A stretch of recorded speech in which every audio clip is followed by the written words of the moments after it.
Now I'm going to go ahead and put a couple drops here on this side while it's straight now.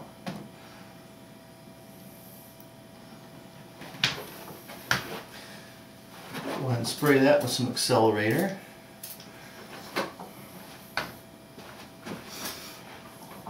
Again, keep checking it for square.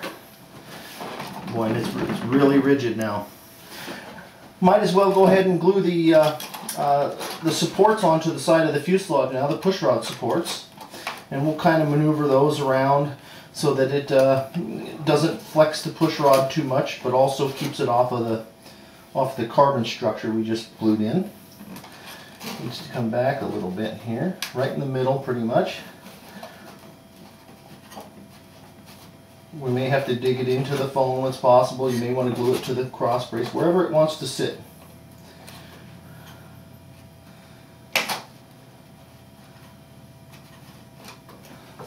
Okay, I'm going to pull the fuselage off of here now, and we can remove these boxes. I think it'll be a little easier to work here sitting on the wingtip.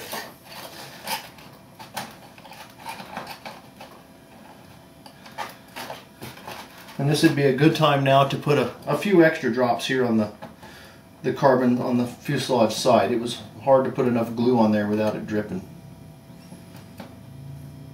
And we'll glue this guy too.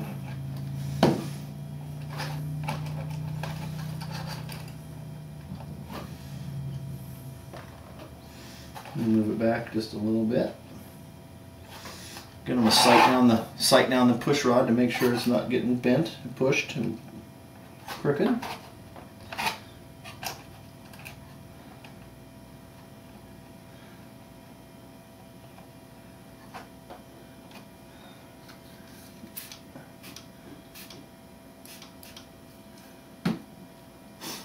Just like so. We'll do the same thing. When it sets up here, we'll flip it over and do it on the rudder.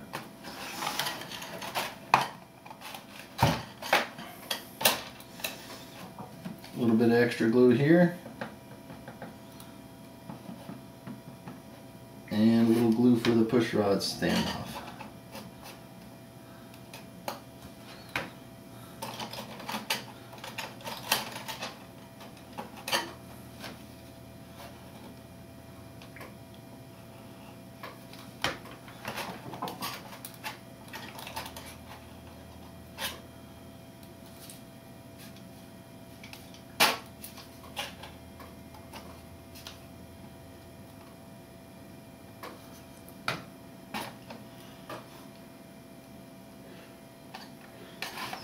Alrighty, now we can go ahead and remove the tape here holding the elevator and rudder level.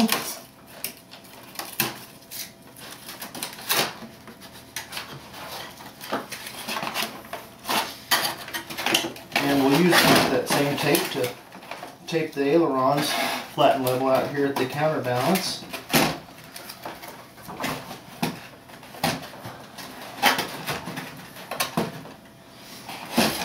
And put a little bit of tape here at the center section as well.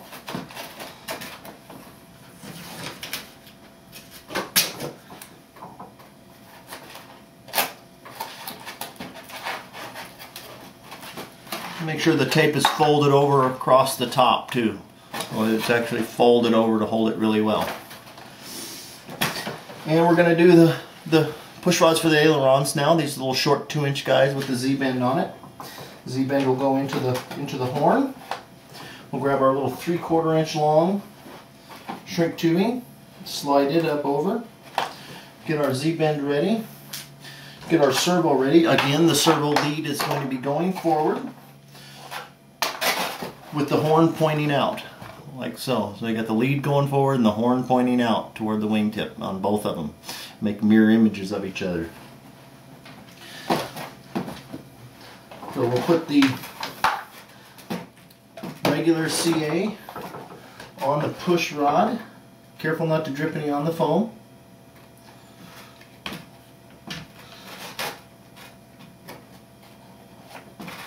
Slide your Z-bend in there.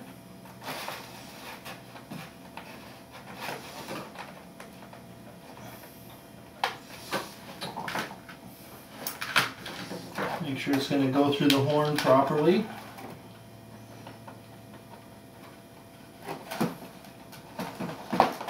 It'll be like so when it's done. I like that, that looks good. I'll go ahead and shrink that tubing up. Again, watch for the flammability of the glue. Don't want to catch it fire. Back to the foam safe. Little glue on the servo. We'll lay it down on the wing, making sure that it's parallel to the aileron horn. We want a nice straight line from that horn to the servo. So that the servo kind of looks like it's on there at a bit of an angle. But that's just because of the angle of the aileron hinge line. Everything is 90 degrees to each other off of that hinge line. It prevents any binding. And we'll go ahead and squirt a little accelerator around the servo. Let that set in. And we'll start on the other one.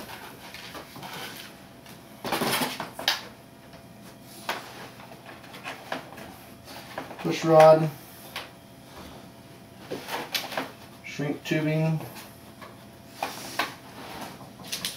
the Z-bend wire, and the servo. A little bit of regular CA here on the push rod.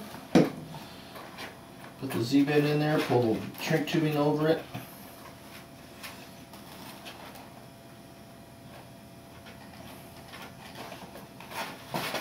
Make sure your servo is going to hook up right and the Z-bend angle's at the right angle.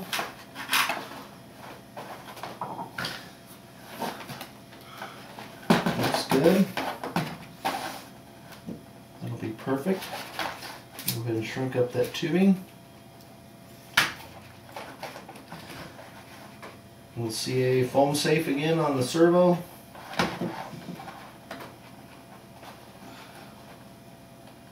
Lay it down there.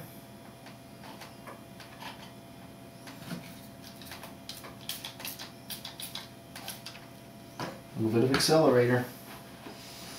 Okay, the aileron servos are mounted. We can pull our tape off.